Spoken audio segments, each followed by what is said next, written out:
जैसा मारा मोटियारा वडेरा એને ગાવરી શાન મારી માતા બહેનોને आप सगला ने मारी तरफ से क्षमा गणी राम राम सा। आप सगला ने जानकारी है कि आज रो दिन अपने देश रे लिए कितो माता हुए। आज रो दिन हमारे अपने देश री नर नारियों के लिए उत्सव दिन है। इन वास्ते आज अपा एक तो जलसो मनाने वालों बेड़ा हुआ हो। 26 जनवरी 1950 को अपना देश गणतंत्र हो।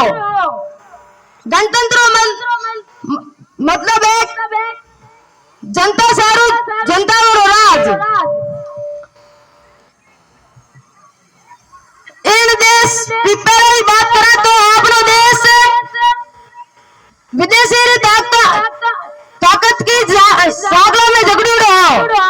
इन देश ने आजाद करावन सारू राजगुरु भगत सिंह जैसा लाखों देशभक्त अपने जान और फांसी के फंदे में झूलिया जब जान अपना देश आजाद हुई। अपने देश ने सलाम वास्तु एक ढांचो चाहिए दे। वो ढांचो संविधान गिरी दे। संविधान बनने में 2011 में 18 दिन लग गया। अपना संविधान सबसे लाटो और लिखी संविधान है। इस संविधान में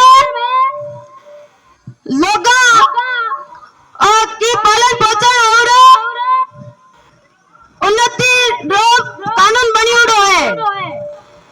आप अपना देश सगला रो विकास देश रो विकास आप सगला ने हमारी तरफ से राम राम से क्षमा गणी।